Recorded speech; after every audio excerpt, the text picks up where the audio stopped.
Welcome back.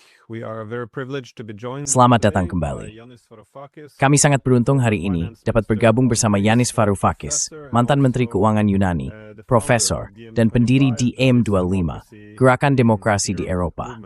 Terima kasih telah hadir. Saya sudah lama menantikan kesempatan untuk berbicara dengan Anda tentang rencana perdamaian baru Trump, yang oleh banyak orang dianggap sebagai upaya untuk menyingkirkan dan menggantikan Perserikatan Bangsa-Bangsa serta hukum internasional itu sendiri. ISS menyebut meting favorit Trumps smalhetsdirekten. Mengapa demikian itu webster bahafke? Why do you see this being so dangerous? I don't just see it as being dangerous. I think that historians of the future will remember. Saya tidak hanya menganggapnya berbahaya. Saya pikir para sejarawan di masa depan akan mengingat tanggal 17 November 2025, ketika resolusi 16.283, Dewan Keamanan menyetujui Dewan Perdamaian dengan Donald Trump sebagai pemilik dan ketuanya. Persetujuan oleh Dewan Keamanan itu menurut saya akan tercatat dalam sejarah sebagai akhir dari Perserikatan Bangsa-Bangsa. Pada dasarnya, PBB membubarkan dirinya sendiri melalui resolusi tersebut. Saat itu, seperti yang Anda ingat, hanya dua negara yang abstain Dewan Menang, Tiongkok, Helkriken, Numiri, Samarang, Karikslidzaniad. Tapi yang agak istruer in Ranbury, Oxbir, Vair, Iport Alice, non Fokal. When I heard their arguments, I thought, unfortunately, they may have a point. But the reason why I'm saying that it abolishes the United Nations. Tapi alasan saya mengatakan bahwa hal itu menghapuskan Perserikatan Bangsa-Bangsa, Glenn, adalah karena kalau dipikir-pikir, pada dasarnya yang dilakukan adalah pengakuan atas berakhirnya sejarah. Bukan dalam pengertian Francis Fukuyama, tetapi dalam pengertian berakhirnya sejarah terkait konflik Israel-Palestina. Anda pasti ingat, dan saya yakin para pendengar kita juga sangat mengetahuinya, bahwa Dewan Keamanan Perserikatan Bangsa-Bangsa telah membuat pernyataan setiap beberapa bulan, setiap tahun, sepanjang waktu, berbagai upaya untuk menjaga agar proses perdamaian tetap berjalan, atau apapun yang tersisa dari proses perdamaian itu antara kedua pihak Israel dan pihak Palestina. Dan Perserikatan Bangsa-Bangsa memiliki taktik ini, atau katakanlah bukan taktik, melainkan ingatan institusional, di mana setiap resolusi mengikuti resolusi sebelumnya. Every resolution follows the previous resolutions. So, if you follow the history. Jadi jika Anda menelusuri sejarah keterlibatan Perserikatan Bangsa-Bangsa dalam isu Palestina, Anda akan menemukan adanya kesinambungan. Semuanya dimulai dengan pengakuan terhadap dua negara yang berjalan sejajar, Israel dan negara Palestina. Salah satunya diresmikan, yang lainnya tidak pernah terwujud. Setelah itu muncul berbagai resolusi setelah setiap pertempuran yang terjadi, setiap kekalahan yang dialami rakyat Palestina. Resolusi tanggal 17 November itu menerima Dewan Perdamaian sebagai langkah berikutnya dalam proses ini. Namun resolusi itu juga mengecam seluruh sejarah tersebut. Pada dasarnya, ini merupakan keberhasilan luar biasa bagi Donald Trump yang turun tangan untuk menyelamatkan posisi Benjamin Netanyahu. Karena Anda tentu ingat bahwa sebelum resolusi itu, sebelum gencatan senjata, yang disebut gencatan senjata, karena sebenarnya tidak ada gencatan senjata. Before that resolution, before the ceasefire, the so-called ceasefire, because there's no ceasefire. I mean, Palestinians are being killed and. Maksud saya, orang-orang Palestina dibunuh dan dibiarkan kelaparan hingga mati setiap hari saat kita berbicara sekarang.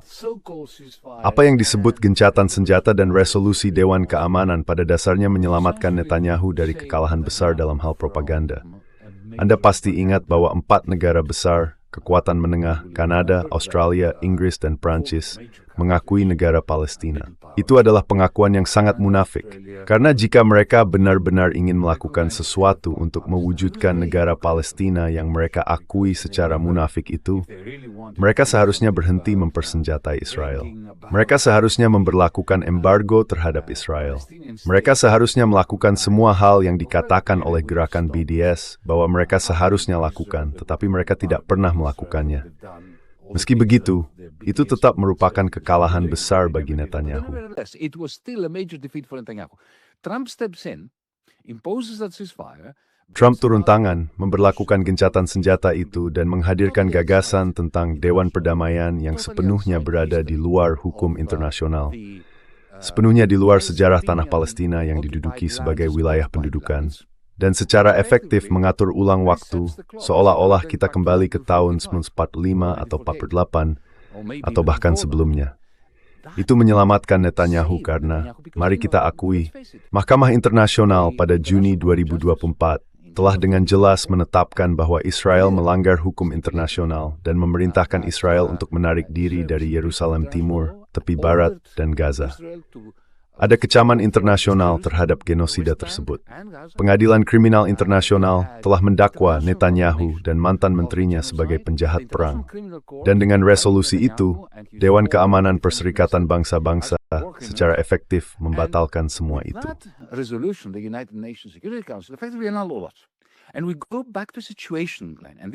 Dan kita kembali ke situasi Glenn. Dan ini adalah poin utama yang ingin saya tekankan, di mana Gaza tidak lagi menjadi milik rakyat Palestina. Tidak ada orang Palestina dalam resolusi itu. Mereka seolah-olah tidak ada. Seakan-akan itu adalah terra nullius, tanah kosong. Dan saya menyebut istilah itu dengan sangat sengaja, karena terra nullius adalah istilah hukum yang digunakan oleh kekuatan kolonial Eropa 1 abad yang lalu, atau lebih dari 2 abad yang lalu, dan membenarkan penjajahan berbagai wilayah di seluruh dunia, dari Australia dan Selandia Baru, Britania, Afrika Selatan, dan seterusnya. Hal pertama juga birokrat Eropa istimewa dan tarar hanat tua waril pik stiuk, setiap toth, dan memiliki pemilik seski. No owners, it's outside international law. It's like, going to an asteroid. Itu berada di luar hukum internasional. Itu seperti, kamu tahu pergi ke sebuah asteroid di antara Jupiter dan entahlah planet lain. Dan kamu tahu fakta bahwa Perserikatan Bangsa-Bangsa mengakui hal itu. Dan mengakui bahwa akan ada sebuah korporasi, sebuah perusahaan swasta yang akan memiliki seorang ketua seumur hidup.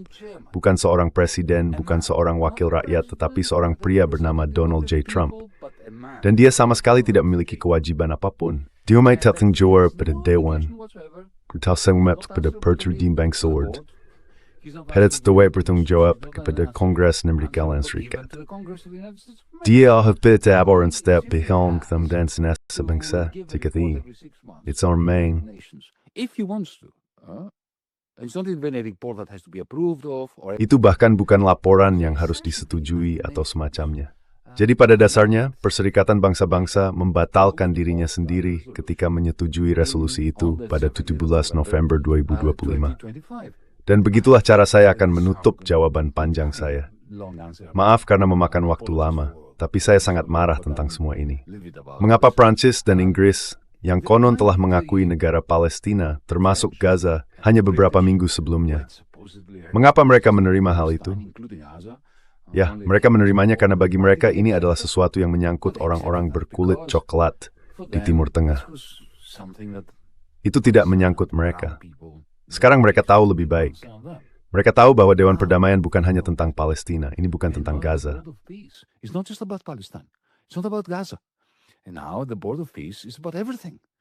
Sekarang Dewan Perdamaian membahas segalanya. Dan kamu tahu, Trump telah mengumpulkan semua penjahat ala Bond di sekelilingnya. Dan dia sedang membicarakan tentang Greenland. Besok dia akan membicarakan tentang Kanada. Dan kamu tahu, sekarang saatnya panen akibat perbuatan sendiri secara kiasan. Dan ada orang seperti Mark Carney, Perdana Menteri Liberal Kanada, yang baru-baru ini menyampaikan pidato menarik di Davos, mengatakan, ya ampun, ini adalah akhir dunia seperti yang kita kenal. Nah, kalian bodoh, kalian sendiri yang menyebabkan hal ini dengan menyetujui resolusi Perserikatan Bangsa-Bangsa yang secara efektif membatalkan PBB, membatalkan hukum internasional, dan membatalkan hak kalian untuk ada.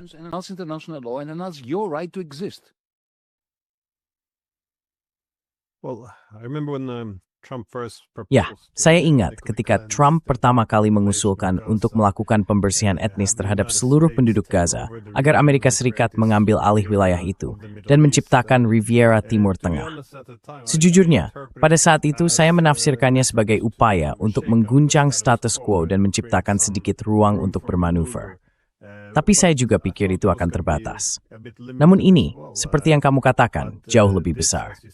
Maksud saya, sekali lagi, and that's demogsipinis tigat sol ifya. Every rop tu suryathakkans, and themavith dinord, to a thing gim tort bimi. What he says and what he does is two very different things, but I think we opened up. Tapi aku rasa kita sudah membuka kotak Pandora dengan hal ini.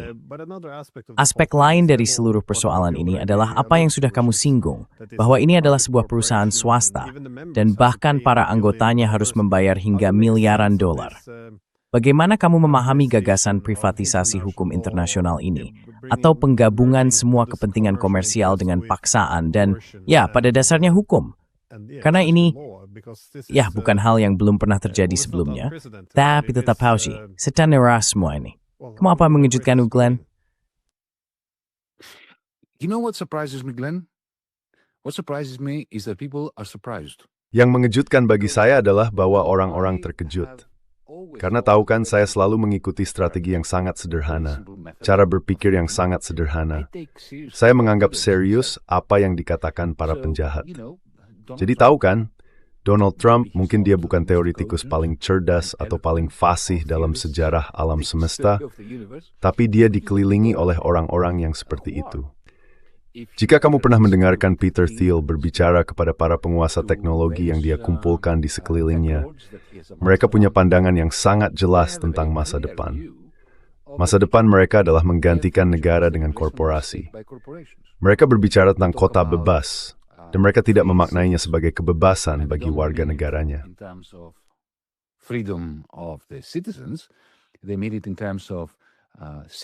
Maksud mereka adalah kota-kota yang dimiliki oleh korporasi, di mana direksi, para anggawan korporasi bebas melakukan apapun yang mereka inginkan terhadap kota tersebut. Mereka pergi ke Honduras, mengambil sebagian wilayahnya, dan mengubahnya menjadi negara mini korporasi. Dan inilah yang ingin mereka lakukan. Mereka ingin mengubah kota-kota kita. Mereka ingin mengubah negara bagian kita. Mereka ingin mengubah Gaza, Greenland, besok mungkin Kanada, mungkin juga negara saya. Ya, negara saya sudah ambil alih oleh korporasi setelah tahun 2015. Hal itu sepenuhnya sejalan dengan filosofi politik mereka yang sangat spesifik dan dinyatakan dengan jelas.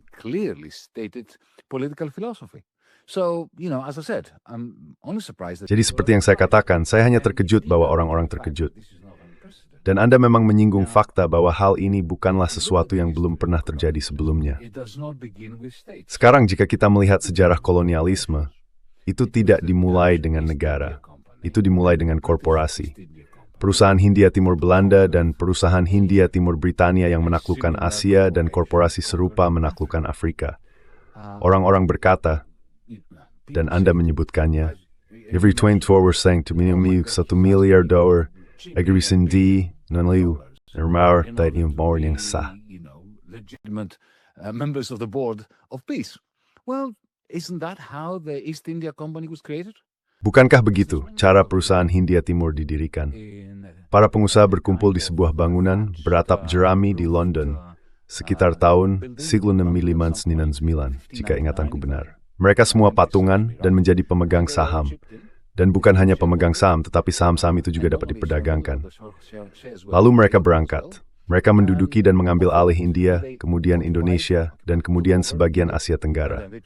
Pada satu titik, perusahaan Hindia Timur memiliki 200.000 tentara di bawah komandonya.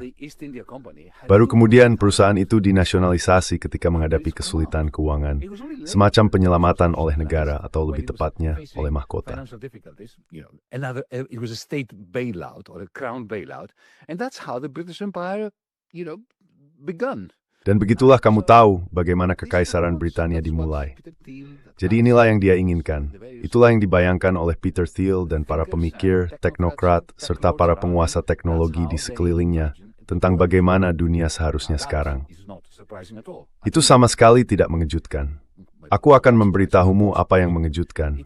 Ya, mungkin tidak terlalu mengejutkan, tapi tetap lebih mengejutkan, yaitu bahwa seluruh dunia ikut mendukungnya. Inggris mendukungnya, Prancis mendukungnya, setiap negara Arab mendukungnya. Turki yang sangat mendukung Hamas juga ikut mendukungnya. Qatar yang menampung para pemimpin Hamas di wilayahnya juga ikut mendukungnya.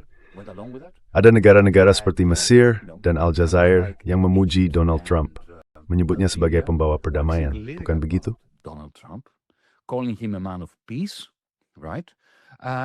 And of course you had the Europeans who thought, well, Dan tentu saja ada orang Eropa yang berpikir, ya kenapa kita harus peduli? Seperti yang saya katakan sebelumnya, ini tentang Palestina. Tapi sebenarnya bukan hanya tentang Palestina. Ini juga tentang kalian semua. Jadi satu-satunya sisi positif kecil yang saya lihat dari bencana ini bagi dunia dan kemanusiaan adalah bahwa kaum sentris yang tahu kan, sepikirkan aja, mirip dengan Republik Weimar, Hindenburg, menyerahkan jabatan kanselir Jerman kepada Hitler dan referred phrase to her house in Malinkrijnberg. Dan lihat pausen bad yang membrebel de liefbevordering uit krijgsgebied Nassau. En ik vreeg bij heb mijn tijd kamp terug in you. Jadi aku stuur strijker, which has the Vietnam attack. silver lining. The catastrophe is still with us. I think that's a great point that eventually we'll Saya pikir itu poin yang sangat bagus.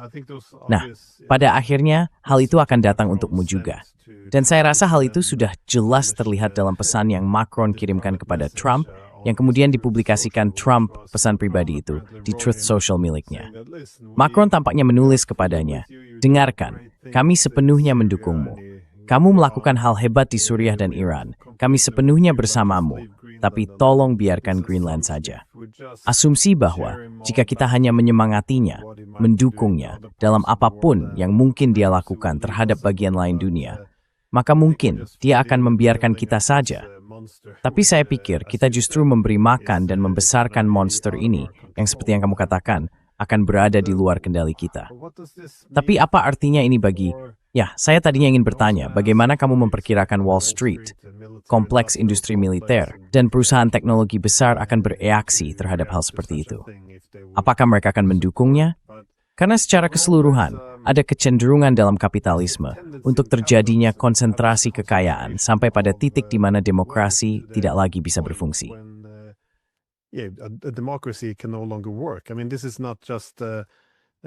Maksud saya, bukan hanya para penentang demokrasi liberal, kapitalisme, yang mengemukakan hal ini, tetapi bahkan kaum kapitalis liberal. Kapitalis klasik seperti David Ricardo mencatat dalam karyanya bahwa setiap inovasi teknologi baru akan membuat kapitalisme semakin memusatkan kekuasaan pada modal dibandingkan tenaga kerja. Dan hal itu akan mengubah seluruh hubungan tersebut. Tapi apakah Anda melihatnya dalam konteks ini? Bahwa sekarang melihat korporasi mulai menggantikan seluruh negara? Ya.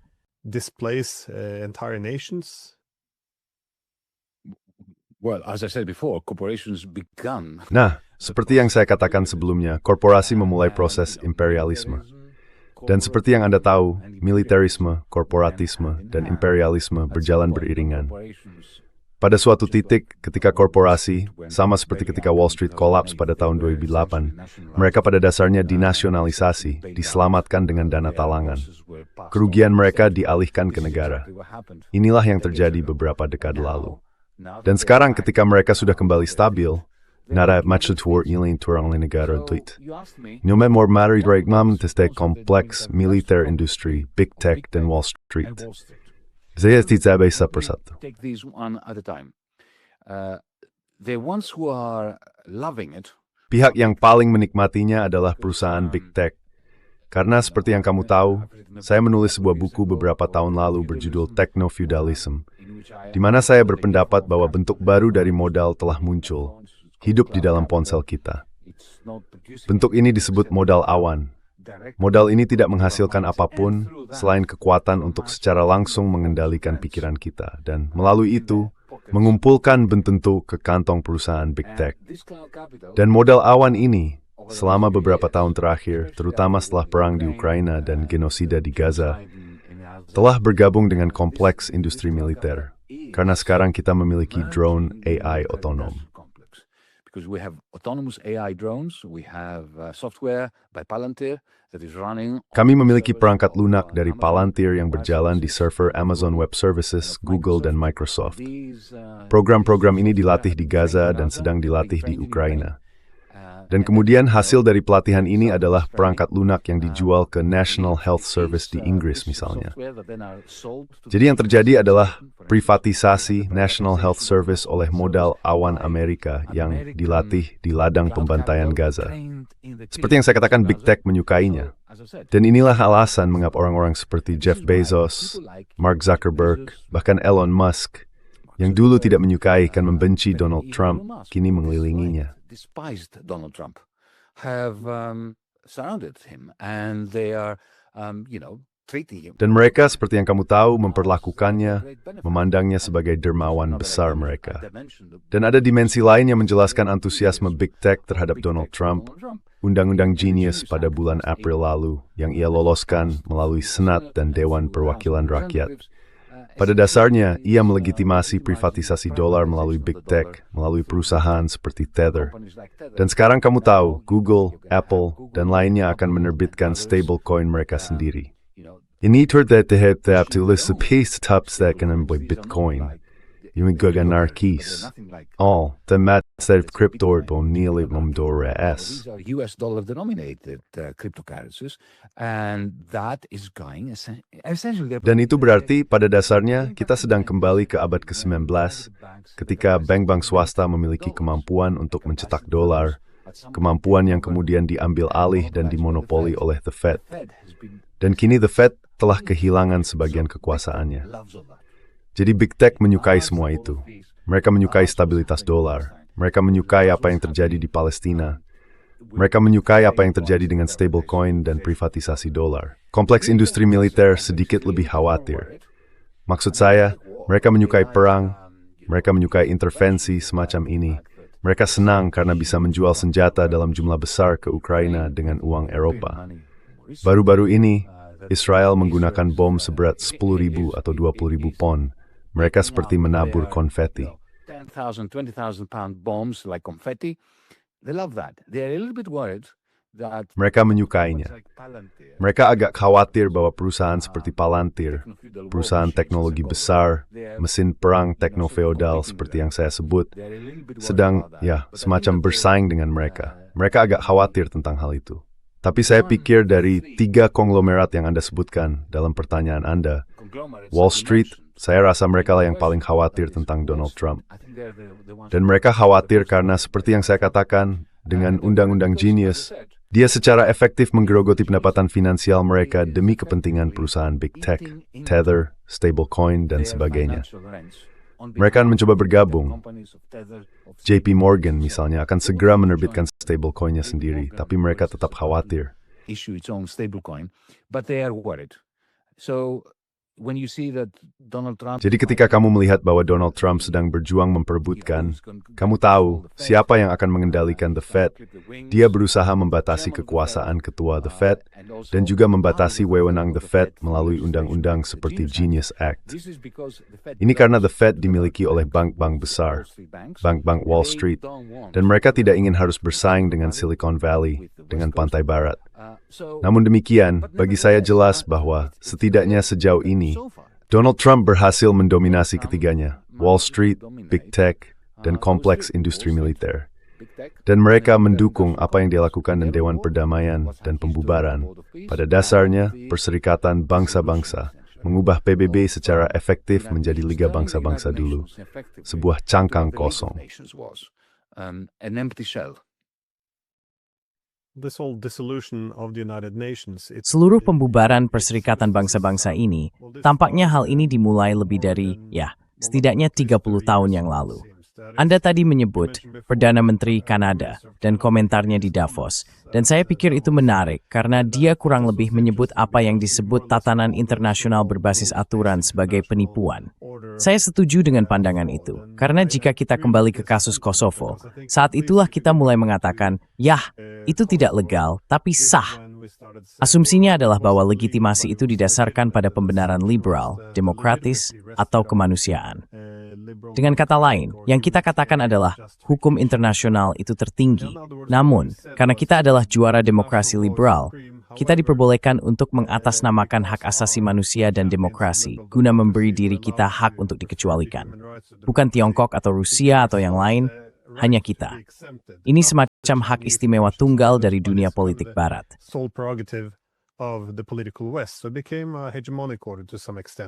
Jadi hal itu menjadi semacam tatanan hegemonik sampai batas tertentu. Yang saya anggap menarik dari Perdana Menteri Kanada adalah bahwa dia tampaknya menyadari bahwa, ya, ada politik yang sangat selektif. Dan sekali lagi, penyebut umumnya bukanlah hak asasi manusia, melainkan kekuatan politik Barat.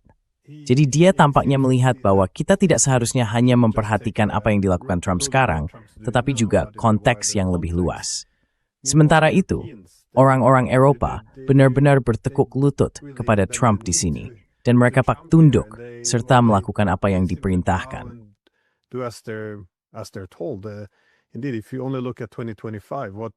Memang, jika kita hanya melihat tahun 2025, apa yang mereka dukung di Gaza, serangan terhadap Iran, mereka tidak menyebutkan pemboman AS di Nigeria, tetapi juga keterlibatan mereka di Yaman, dan tentu saja pemasangan pemerintahan yang mengerikan di Suriah. Jadi, tampaknya mereka tidak ingin kembali pada hukum internasional, melainkan pada tatanan internasional berbasis aturan, di mana Barat politik adalah entitas yang membebaskan dirinya sendiri dari hukum. Is vrope to namelijk van struksnul think betinni, Wayne Burridge-Grar. It's their circle and met Robin Nekarkaniskal. What differentiates the Europeans from the Canadians now? No, I don't think so. I think, look, Mark Carney's speech was... Tidak, saya rasa tidak begitu. Saya pikir, lihat, pidato Mark Carney sangat menarik, sangat tersusun dengan baik, dan disampaikan dengan baik. Dan seperti yang kamu katakan, dia memang mengatakan hal-hal yang sejauh ini belum pernah diucapkan oleh seorang sentris liberal manapun. Tapi pada akhirnya saya tidak melihat banyak perbedaan antara dia, antara Kanada dan Britania atau Prancis. Kemunafikan mengalir dari setiap pori tubuh mereka, termasuk Mark Carney. Kamu tahu, tujuan lain. Tapi ada hubungannya sedungannya diskusi, dan sebelum kita terhubung, saya sedang membuat catatan, membaca dengan sangat cermat untuk kedua kali pidato Mark Carney, dan saya juga membuat beberapa catatan. Jika sober itu, saya membaca sesuatu yang tulis di sini. If I may read something that I wrote here, he says that, as you said, he says that... Kau tahu, dia bilang, seperti yang sudah kita katakan, dia bilang bahwa aturan-aturan tatanan internasional berbasis aturan itu palsu, atau setengah palsu, atau sebagian palsu. Itu hal besar. Ngomong-ngomong, BBC tidak pernah melaporkan bagian itu dari pidato Mark Carney. Oke, beri tanda bintang saja di situ. Tapi kemudian dia melanjutkan dan berkata, setidaknya kau tahu, hegemoni Amerika membantu menyediakan barang publik, dan itulah sebabnya hal itu ditoleransi oleh Kanada, oleh Eropa, dan seterusnya. Lalu dia menjelaskan apa yang dimaksud dengan barang publik itu. Dia bilang, jalur laut terbuka. Serius? Tanyakan pada orang Kuba, apakah mereka pernah punya jalur laut terbuka? Lalu dia bilang, sistem keuangan yang stabil. Apa? Apakah dia sudah lupa tahun 2008? Apakah dia sudah lupa senjata pemusnah massal di bidang keuangan yang bukan penyimpangan?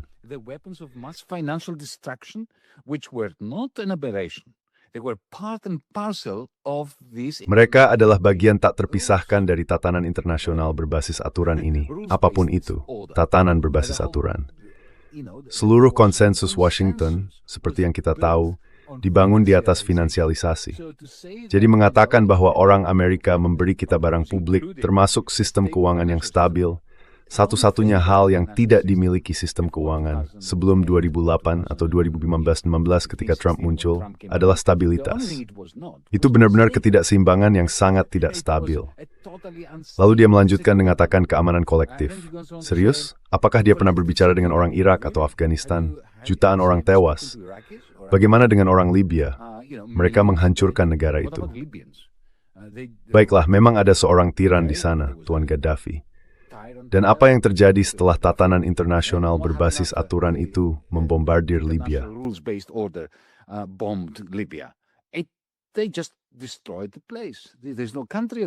Mereka baru saja menghancurkan tempat itu. Tidak ada lagi negara bernama Libya. Dan juga, untuk mendukung kerangka kerja penyelesaian sengketa, Serius? Apa yang terjadi pada Palestina selama tatanan internasional berbasis aturan itu? Sengketa macam apa yang berhasil diselesaikan di sana? Genosida, pembersihan etnis, negara apartheid, kamu tahu, semuanya pada dasarnya dibangun atas tatanan internasional berbasis aturan ini. Jadi, biagin tom hibahat markerne, sebusben dengan palfene. Ninjerpet twake untuk diestes. Germ, ingin memberften lista wari the voice, dengan German, dengan Prancis, dengan Inggris. Germany, and with France, and with Britain. Well, if you really want to do that, baik, jika kamu benar-benar ingin melakukan itu, mulailah dengan proses perdamaian untuk Ukraina. Di mana proses perdamaianmu untuk Ukraina? Sebuah alternatif, kamu tahu, pengganti untuk apa yang dilakukan Trump dan Putin tidak ada.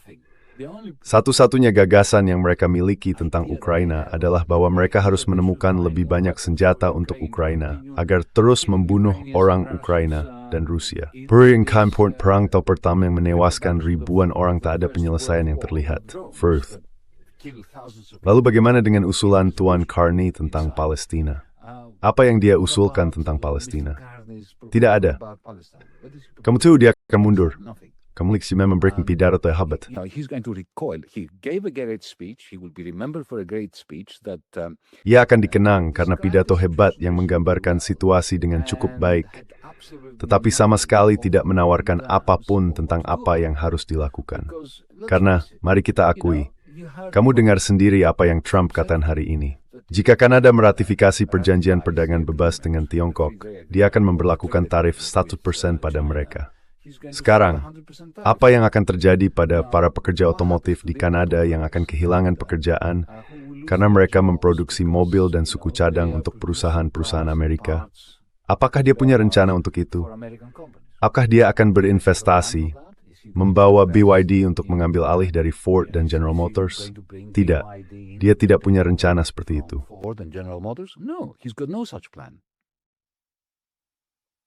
Yeah, that's a good point because of Ya, course, itu poin yang good bagus, speech, but karena tentu saja itu policy pidato yang baik. principles which Tapi he kejujuran dan suddenly prinsip yang comes to tiba-tiba ia champion, bela, one has to orang ask harus why bertanya, right now. kenapa You sekarang? know, like day before Dan kamu Trump tahu, went out sehari sebelumnya, and, Trump put keluar posts dan on, memposting di Truth Social sebuah which he peta had Amerika realized Utara yang ia buat dengan AI, menunjukkan Kanada diwarnai dengan bendera Amerika, tepat di depan audiens Eropa.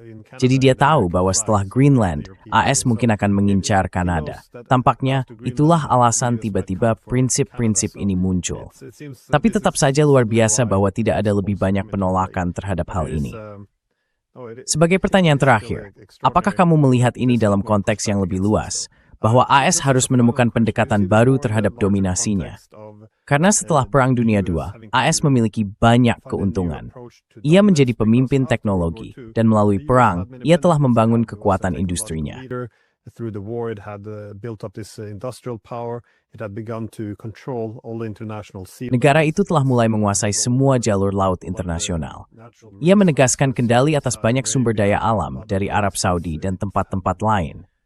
Ia memainkan peran penting dalam lembaga-lembaga keuangan, Bank Dunia, IMF, dan tentu saja dunia kemudian menerima dolar sebagai mata uang cadangan global. Jadi ia menjadi hegemon ekonomi. Dalam hal itu, sistem ekonomi liberal adalah hal yang baik ketika Anda menjadi hegemon, seperti halnya Inggris pada abad ke-19. Karena itu berarti Anda mengintegrasikan dunia di bawah administrasi Anda. Namun, yang kita lihat sekarang adalah keputusasaan Amerika Serikat. Semua perang ini, perang ekonomi. Apakah ini berakar pada ketidakmampuan bersaing dengan Tiongkok? Dan secara keseluruhan, kelelahan Amerika Serikat, seperti yang terlihat dari utangnya. Pada dasarnya, ini adalah upaya putus asa untuk mengocok ulang kartu dibanding sistem baru. Apapun, inaptwam bringisni smith kemality singsgasni. Anything which would put the US back on the throne. I have a slightly different perspective on this. Saya memiliki pandangan yang sedikit berbeda tentang hal ini. Apa yang kamu sebut sebagai hegemoni Amerika pasca perang berakhir pada tahun 1971. Hingga saat itu, semuanya persis seperti yang kamu katakan, selama era Bretton Woods. Pada tahun 1950-an dan 1960-an, Amerika adalah negara hegemon, negara dengan surplus, maju secara teknologi, dan pengekspor bersih. Dan inti dari sistem Bretton Woods, Glenn, adalah untuk mempertahankan posisi surplus Amerika Serikat. Pada akhir tahun 1960-an, mereka kehilangan posisi itu karena sejumlah alasan yang tidak perlu kita bahas sekarang. Di antaranya Perang Vietnam, program Great Society, dan fakta bahwa modal Amerika banyak diinvestasikan ke industri Jerman dan Jepang. Akibatnya, industri Jerman dan Jepang menjadi lebih efisien dibandingkan industri Amerika.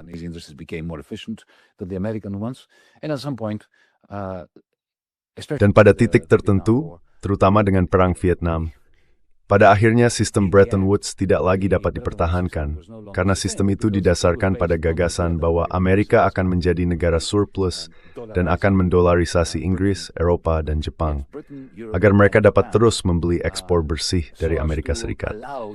Namun begitu ekspor bersih itu hilang, sistem tersebut pun runtuh. Dan tentu saja, orang Amerika sendiri yang menghancurkannya. Kemudian Alfred Disbrow idenya dengan sistem seperti yang sangat berbeda. Bukan seperti yang telah kita bahas, melainkan sistem yang didasarkan pada pembalikan skema daur ulang menjadi dasar Bretton Woods.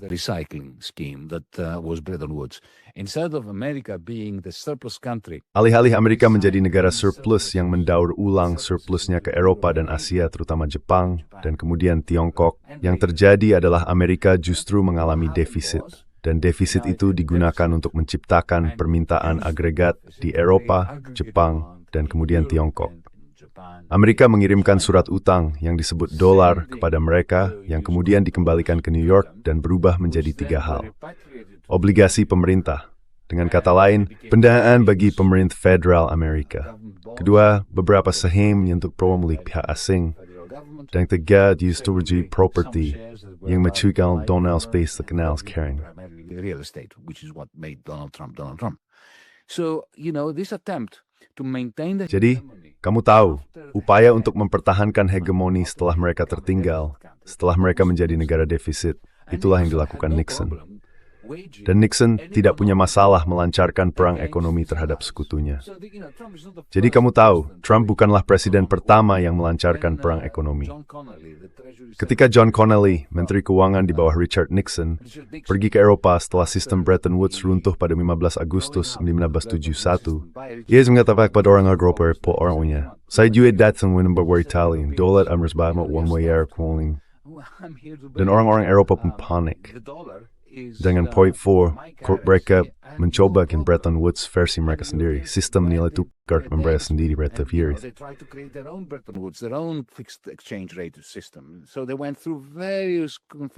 Jadi mereka mencoba berbagai konfigurasi rezim nilai tukar tetap dan semuanya gagal dengan ular dalam sistem moneter Eropa dengan mekanisme nilai tukar Eropa.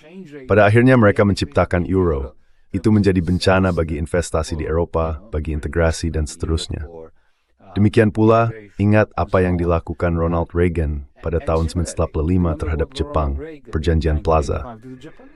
Ia menekan mereka dan berkata, "Saya akan ikut dari 200% terhadap kalian ketai ajuran ilong alangleski." Dan mereka lakuin. So Retsu ikiru Jepang berarti istimal. Jadi ini weekend. So this is not new. What is new? Apa yang baru? Perbedaan mendasar antara guncangan Nixon dan guncangan Trump adalah Tiongkok.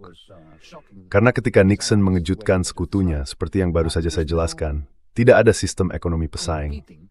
Memang ada Uni Soviet, tetapi saat itu sudah dalam masa kemunduran. Sejak akhir tahun 1960-an dan awal 1970-an, sudah sangat jelas bahwa sistem ekonomi Soviet tidak memiliki kemampuan untuk bersaing dalam hal kemajuan teknologi, ekspor, dan semua hal yang penting untuk kangen mau memperkuat. Namun Trump berusaha menciptakan Nixon baru dalam konteks Tiongkok yang berkembang secara eksponensial, sudah 2 kali bahkan 3 letter dari industri American industry, in terms of even big tech. Dalam hal teknologi besar, setengah dari para ahli AI di dunia saat ini adalah orang Tiongkok. Mereka bukan orang Inggris atau Jerman dan sebagainya. Mereka orang Tiongkok.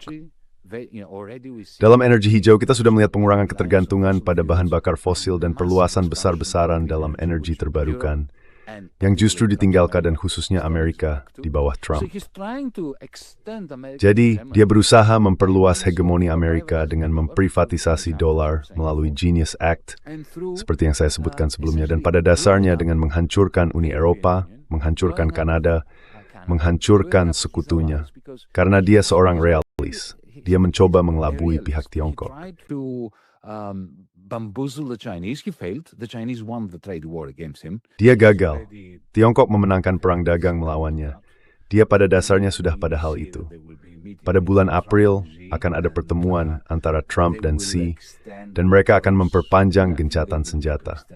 Dan saya pikir mereka akan terus memperpanjangnya, karena Amerika Serikat lebih membutuhkan Tiongkok daripada Tiongkok membutuhkan Amerika Serikat. Dalam hal logam tanah jarang, dalam hal sejumlah bahan penting bagi kepentingan Amerika dan bagi kompleks industri Amerika. Apa yang dia katakan adalah, baiklah, saya akan mengambil keuntungan sebesar-besarnya dari sekutu-sekutu saya, dan saya akan duduk berdampingan dengan Tiongkok. I'm going to coexist with the Chinese, but I don't want to have to deal with the European Union. Tapi, kamu tahu, aku tidak ingin harus berurusan dengan Uni Eropa secara keseluruhan. Jadi aku akan melemahkan Uni Eropa. Aku ingin berurusan dengan Jerman, aku ingin berurusan dengan Prancis, aku ingin berurusan dengan Italia, aku ingin berurusan dengan Kanada. Jadi aku akan membuat kekacauan di antara mereka. Kamu tahu, ketika orang Eropa mengeluh bahwa ya ampun, dengan mengancam akan mengambil alih Greenland, kamu menghancurkan NATO dan Uni Eropa. Ya, tepat sekali. Itulah yang hefweinen. Belahat member berdurut speteri du taude spatter en tal het of zoo. De delies te begivethith. Den berbowords den ha bretselt or suwaislet to bespare youth. Some spokes are broken, the bicycle wheel still works. Yeah, no, I think this is the thing the Europeans. Saya rasa ini adalah sesuatu yang benar-benar harus dipahami oleh orang Eropa, karena tampaknya ada anggapan bahwa semakin mereka mengalah, pada akhirnya kesetiaan mereka akan dihargai, nilai dari memiliki Eropa sebagai mitra. Tapi menurut saya, yang dia lihat hanyalah, dan dia hanya mencari sesuatu untuk diekstraksi saat dia melepaskan diri dari Eropa. Sungguh luar biasa untuk disaksikan. Bagaimanapun, terima kasih banyak sudah mengizinkan saya berdiskusi dengan Anda selama akhir pekan. Dan seperti yang Anda katakan, jika ini benar-benar mengarah pada berakhirnya Perserikatan Bangsa-Bangsa, ini merupakan perkembangan yang cukup dramatis. Namun, seperti yang juga Anda katakan, banyak orang yang akan mengeluh justru turut berperan dalam terjadinya hal ini. Jadi, terima kasih sekali lagi. Thanks again. Terima kasih, Glenn.